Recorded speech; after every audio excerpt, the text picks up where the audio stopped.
When someone hates themselves, love feels like a threat. I know one would ask, why would anybody hate themselves? But a lot of people find themselves in this situation, consciously or unconsciously.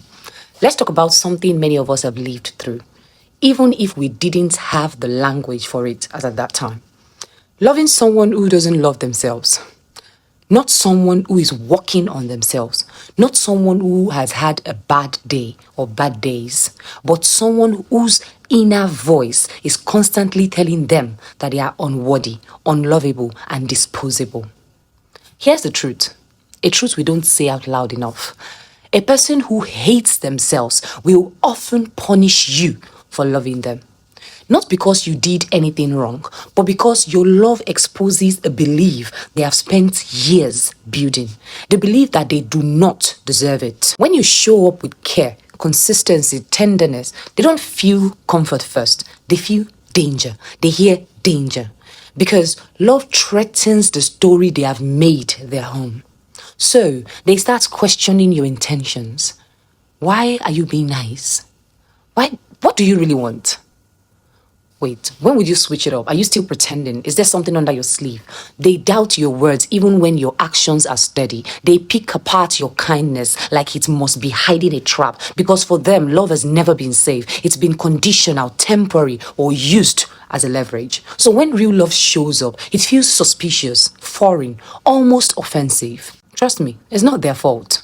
They don't know how to receive something they don't believe they deserve. So when you offer your heart, they don't hold it with ease. They hold it like it's fragile, like it might explode, like it's too good to be true. And eventually, the patterns start. They push you away, not because they want you gone, but because they need proof. Proof that you will fight for them. Proof that you will stay when they make themselves hard to love.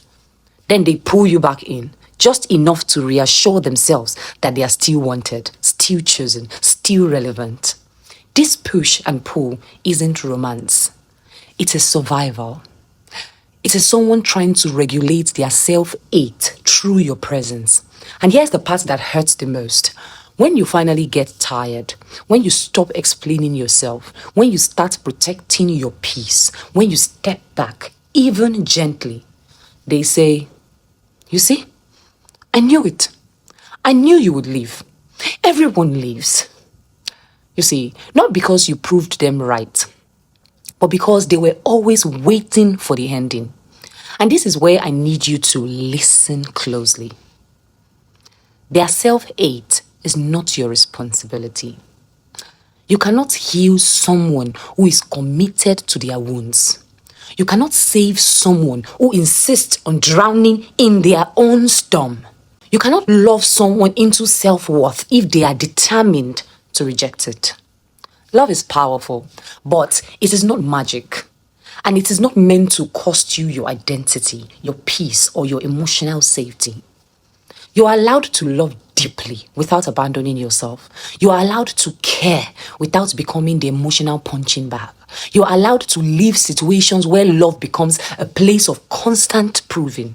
Because no matter how much light you offer, some people only know how to sit in the dark. And that darkness isn't a failure of your love. It is a reflection of where they are. So, if you are listening to this and realizing, I have been trying to convince someone that love is safe, pause.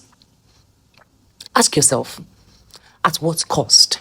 Love should feel grounding, not draining. It should feel mutual, not like an audition. It should feel like rest, not constant defense. You are not selfish for choosing yourself. You are not heartless for walking away. You are not abandoning them. You are honoring you.